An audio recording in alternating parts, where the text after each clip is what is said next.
Good evening. I'd like to welcome everyone to this evening's presentation. This is the first public information meeting for the Chautauqua County All Hazard Mitigation Plan update. My name is Jamie Burchard. I am the Senior Managing Community Planner at Barton and LaJudas. I'd like to take this opportunity to introduce our planning team from Chautauqua County Office of Emergency Services. Joining us this evening is Noel Gutman, Director, Chris Wicklatz, Planning Technician, and Dan Imfeld, Project Coordinator. From the Barton and LaJudas team, myself, Jamie Burchard, accompanied by Andrew Stone, who is our Community Planner. Before we begin our presentation, which will last approximately an hour, a few items to note. You may put questions into the Q&A feature at the bottom of your screen. If you have any questions during the presentation, we will stop momentarily and answer those questions. Throughout the presentation, we will also have several polling questions. This presentation is being recorded and will be made available for future presentations at the county website as well.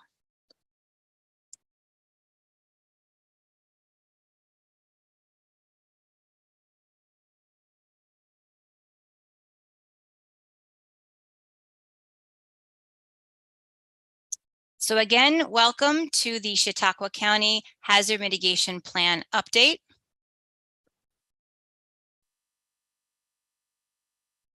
Chautauqua County Office of Emergency Services is serving as the lead jurisdiction for this multi-jurisdictional plan update. The lead jurisdiction is responsible for ensuring each participating jurisdiction in the county meets the requirements of the planning process. The lead jurisdiction is also responsible for coordinating the plan submission and adoption by all participating jurisdictions within the county. That's the villages, towns, and cities. So to review our presentation for this evening, we will be discussing what is a hazard mitigation plan and its components, as well as the planning process itself. We will then take you through example mitigation actions and then discuss next steps as we move through the planning process.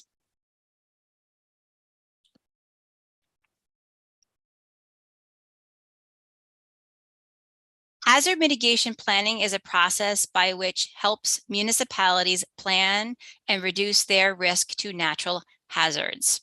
As required through the Disaster Mitigation Act of 2000, which is a federal law which requires that these plans be adopted every 5 years and go through this process for the municipalities in the multi-jurisdictional hazard process. What this update provides is an opportunity for each community to go through its update for demographics, development patterns, as well as changing risks and dynamics. And it provides the communities an opportunity to reflect on current conditions and ways to reduce current risk to natural hazards. Chautauqua County did receive a grant from FEMA to update the current 2016 multi-jurisdictional hazard mitigation plan.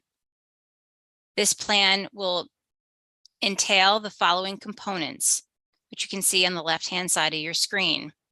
It's a basic process which allows each jurisdiction in the county to review its existing conditions, review risk assessment to natural hazards, examine and identify hazard profiles, look at what assets and critical infrastructure are at risk, and put together methods, strategies to look at reducing that risk to natural hazards.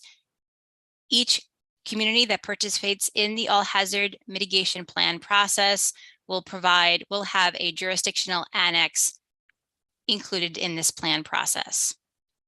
In this particular update, there are some newer conditions that the planning team will be reviewing, which consists of the impacts of climate change, as well as identifying vulnerable populations, examining dam risks, looking at building codes and other types of land use development, and right-sizing the entire plan for the appropriate scope of the county. What is also important to the planning process is understanding the role of the lead jurisdiction, which is Chautauqua County, in particular, the Office of Emergency Services. We've established a planning committee, which is made up of the representatives that you see here tonight, as well as members of the New York State DISH's team, which is the technical reviewer for this planning process. The planning committee meets on a monthly basis and involves other county departments such as Soil and Water Conservation District, Public Facilities, Department of Health, Office for the Aging, Water and Sewer districts to come on a monthly basis and provide feedback and update to the planning team. In turn, the planning consultant has been meeting with the local jurisdictions, which are the towns, villages, and cities throughout Chautauqua County, to gather existing conditions and provide update since the last plan was adopted in 2016.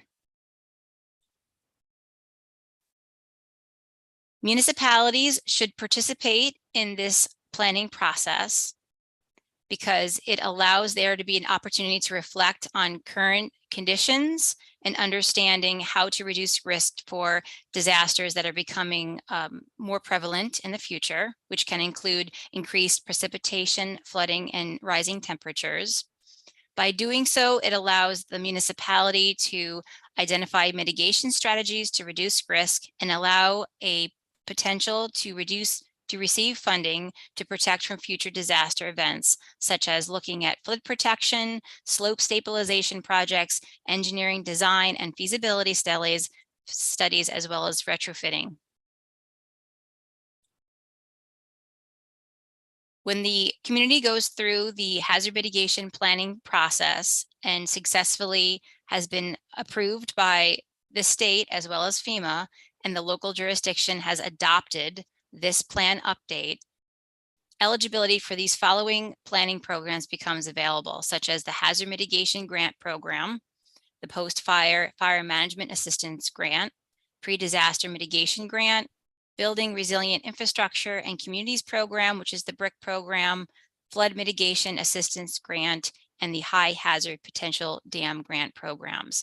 All of these programs essentially provide an opportunity for mitigation projects to become fundable, which can range from innovation to retrofitting to design and retrofitting, rehabilitation of dams, as well as other types of risk reduction measures aimed at vulnerable populations, as well as infrastructure. And now I'd like to turn it over to my colleague, Andrew Stone, who will be talking about the components of the Hazard Mitigation Plan update.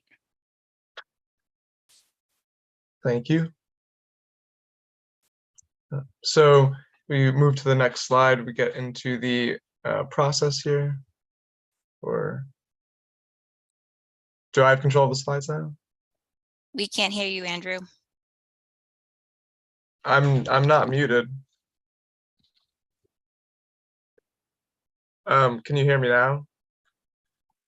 I can hear you, Andrew. Not sure if Jamie's volume might be down. Jamie, you can't hear me? Okay, hold on. I'm going to. We can hear you at Emergency Services, Andrew. Okay, I'm going to send her a quick message that she cannot hear me. Plug this back in. All right. I need her to hear me to move the slides. I'm sorry.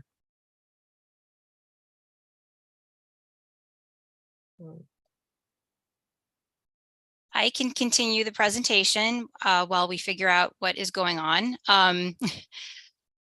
So the Hazard Mitigation Plan update, current status. So as we have been mentioning, we do have monthly meetings with the County Office of Emergency Services. That is those planning committee meetings where we check in frequently to make sure that we are keeping the plan on track so that we will meet deadlines as well as gather information from our constituents in the planning process. We did have an official elected officials kickoff meeting back in June, where every mayor and town supervisor was invited to learn about the planning process and understand what the requirements of the all hazard mitigation planning tool consists of. And to date, our planning team has met with 42 of the municipalities in the county, which is 100% participation, which is great news to share with you all this evening. We also did meet with the chief elected officials and highway DPW superintendents, as well as code enforcement officials when we met with these municipalities throughout the past few months to gather information to update, again, the components of the plan that dealt with development trends and patterns that were unique to each of the municipalities in Chautauqua County. The jurisdictional annexes, which is what I mentioned in the introduction, which will be part of the hazard mitigation plan update, are being currently worked on. Andrew, did you want to try again to see if your microphone is working? Yeah, it's only you that can't hear me, unfortunately. I see your lips moving, but I don't hear you, so Everyone else can I hear guess me. that's a no. It's your computer.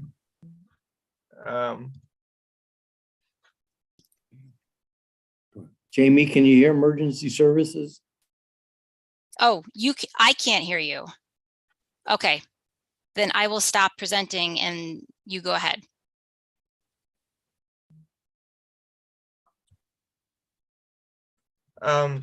So with the 10 hazards that we've been profiling, the top 3 that have been profiled the most frequently, because you need to have at least 6 per FEMA, have been severe winter storm, severe thunderstorm and windstorm, and then flooding, which is on track with the hazards that New York State is really watching out for and is the most impacted by. And so these 3 here have been given the highest score, indicating that there's the highest risk to these hazards. So moving to the next slide. So when we're creating the vulnerability, when we're looking at how to respond to these vulnerabilities and how to reduce risk, we're really taking into account a number of things, whether it's amount of critical infrastructure that is at risk to major events such as flooding, whether there are available emergency shelters for people to go to during these hazardous events. We're really trying to look at projects that will help, especially those populations that really are repeatedly at risk and are most vulnerable to climate events that are only getting worse and worse. So we move on to the next slide. Did we have a polling question? Oh, yes. Yeah, we do. And I think I might have missed one here, but I will launch the first one. And it is, which of the following hazards impacting Chautauqua County are you most concerned about? And this is 1 slide too late, so I apologize for that. And I can leave this running for about a minute here, and then I'll end the poll.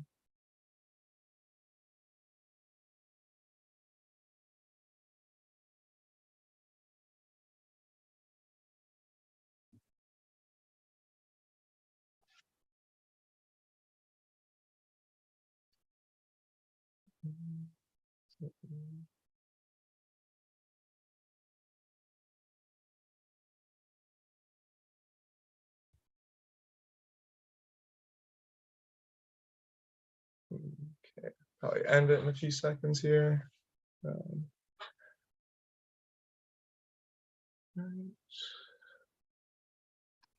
Does not seem like we had anyone out there take the poll, so I will not share the results there. Sorry, none. All right. So there was a second poll question here. I can open that up too. And then that asks if in the last 5 years you were evacuated from your home as a result of a disaster, and then if so, how long were you displaced, and if you went to a shelter or not.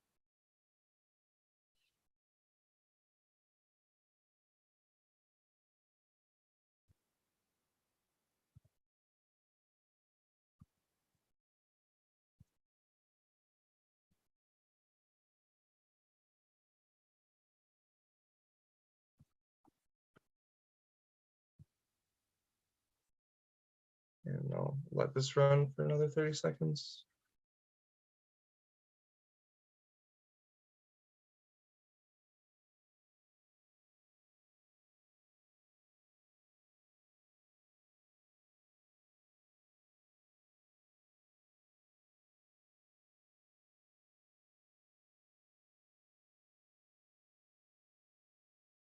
Okay, let me go to the next slide.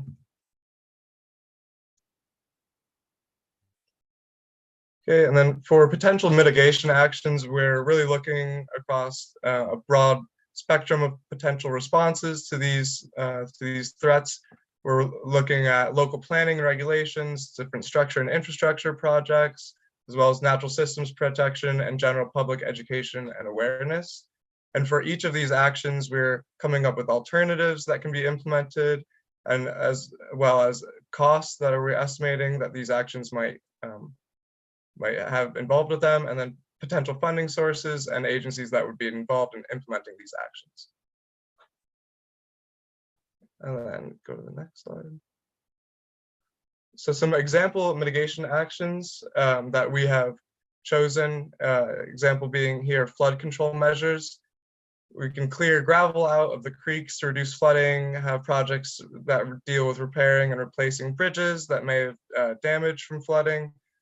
And then also improving drainage infrastructure overall, and improving flood walls or small berms, infrastructure that prevents flooding. Move to another example. And then we have different programs or different hazards that can be treated with educational programs, educating community members about the dangers of severe winter storms, for example, or severe thunderstorms and extreme temperatures. And then along with the education comes identifying steps that the public can take to prepare for the events and to protect themselves. I believe here we have one more, actually one poll question here. And that here, I will launch that now. And the first question asks, if you believe that public education and awareness programs are effective at informing the public on what they should do to be prepared and reduce their personal risk to natural disasters. And then a second follow-up is, how do you receive your information concerning a disaster? I'll leave this up for a minute.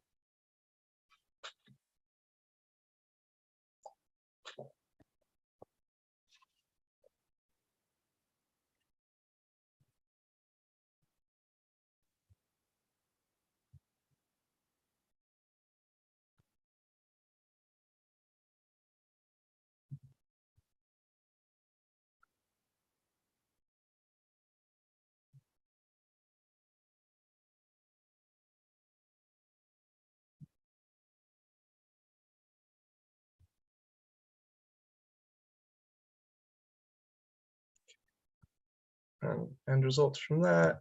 Stop sharing them. And so lastly, on this slide, you see another example of mitigation actions that have been popular amongst the different municipalities. It's got establishing accessible heating and cooling centers in the community, and then purchasing backup generators for nursing homes and critical facilities. And our last poll question here just asks about the general effectiveness of these different mitigation actions. So I will launch this. Oh. Let me try that again here.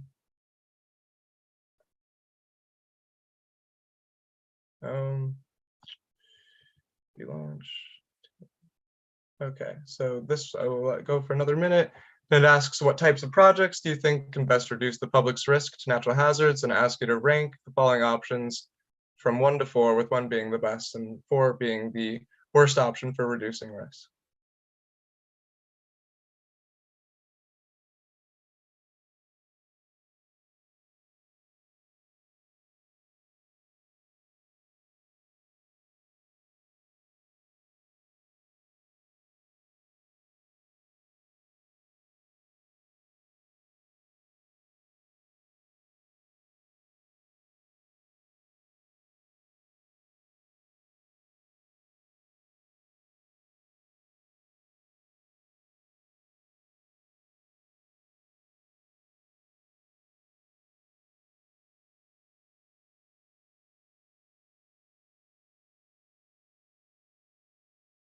Okay. And that. And I'll just say briefly again that these mitigation actions are the product of the meetings that we are having with the individual municipalities, and we're also developing county level actions during our monthly meetings with the different departments such as planning and development. And we will keep working on these mitigation actions, although the interviews with each municipality are over. We're continuing to work on those to make sure the actions are the most appropriate for each municipality.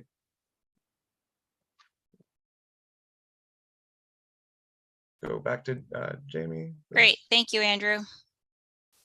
So moving forward in what we do next in terms of our update of our all hazard mitigation plan. So where we are sitting here today, as you can see on the screen, is our project schedule. We did have our project kickoff meeting back with the elected officials and the highway superintendents back in June, which again invited the municipalities about the planning process, brought awareness to the hazard mitigation plan requirements in terms of the interviews that we set up with each jurisdiction. So that was the invitation to participate. From August through now of December, we are continuing to collect data, whether that be demographic information, local land use ordinance information, local law updates, information that pertains to climate change, which is significant to this particular update.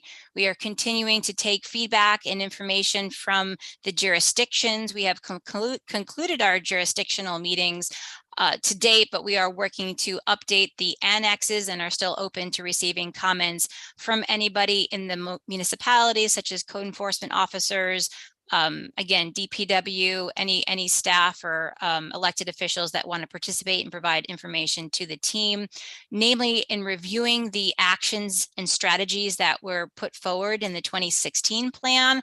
We're looking to see if there have been any movement in terms of implementation on those particular strategies, and looking to see if there are any new ones that we should add as well, looking at the prioritization of the hazard ranking to see again if those particular natural hazards have changed in terms of prioritization. So here we are at our first public information meeting in October. And from here, we will continue to collect information, go through the risk assessment, update the mitigation strategy, and develop the draft plan itself. By which at that point, sometime around spring, we will be looking to have our second public information meeting, much like you have been a part of this evening, where we will provide essentially the draft plan presentation. From that point, we will make, the county will make sure that everything has been updated and brought into this current plan update, and we will submit it onto the New York State Department of Homeland Security and Environmental Services, Emergency Services, sorry, DISHES is the acronym.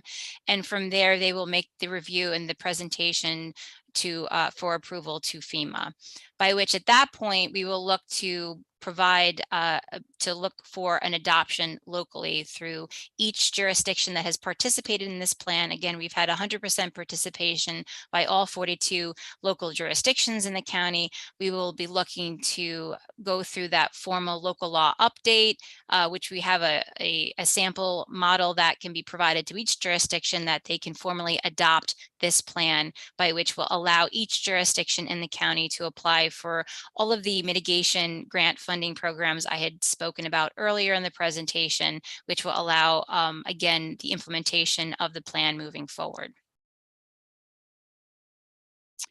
So our municipal milestones, just as a review, again, we did have the kickoff meeting back in June, where all of the municipalities have identified a primary project contact. We are also keeping track of volunteer hours for the in-kind match as required to the grant requirements itself, which is very important to do.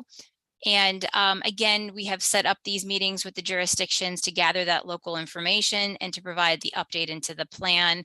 by which point, when those jurisdictional annexes are complete, we will bring them forward to each local jurisdiction for your review. And if there are any participants listening in from the public, again, encourage your local jurisdiction, whether that be a town, village, or city, to again participate in this plan and to put forward strategies for risk reduction, and that will be a part of the update for the jurisdiction. And from there, we will look to have a board resolution by your jurisdiction to adopt the draft after it has met review and compliance with both the state and for FEMA as well. So as we've mentioned, we will continue to meet with the municipalities and gather information. We are now developing the draft plan. We will schedule our second stakeholder and public information meeting sometime in April.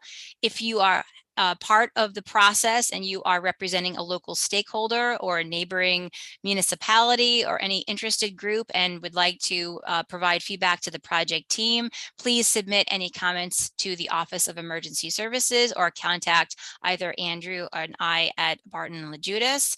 And again, as I've mentioned, please make sure that you encourage your local elected officials to adopt this HMP hazard mitigation plan update to basically allow your jurisdiction to be eligible for grant funding for risk reduction in any sort of, whether it be an update to a planning process, it could be a planning and education type of strategy.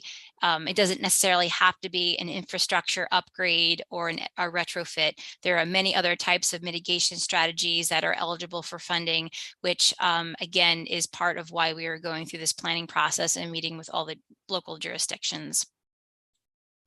As I mentioned again, please feel free to provide questions or feedback to myself or Andrew. These are our direct contact information. And also, if you have any feedback locally that you want to provide to the Office of Emergency Services, please reach out to Chris or Noel or Dan, and they'd be happy to take your information as well.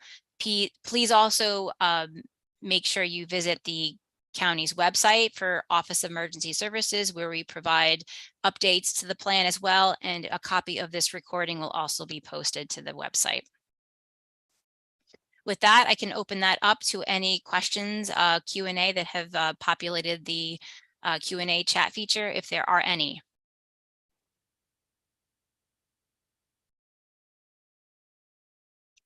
No questions came in.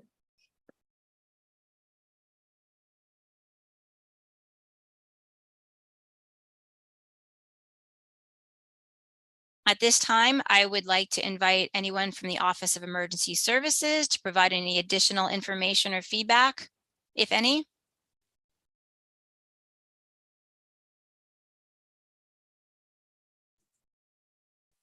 Jamie, I think you've covered most of it.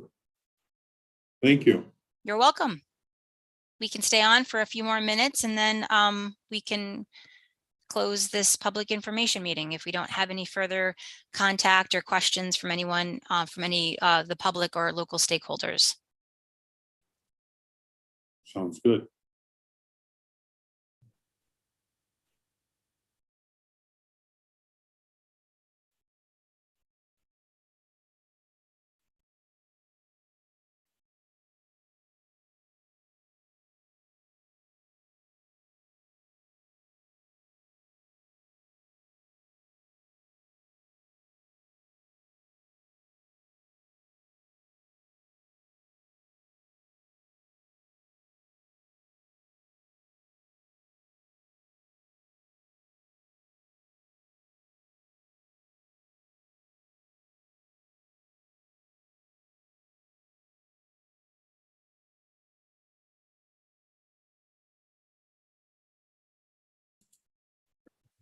Hey, Jamie, Yes. Andrew, I'd like to thank you both for your time today. But I think this is a good stopping point since I don't see any questions populating. Okay, very good. We can close the webinar then. And again, thank you everyone for participating, and we look forward to hearing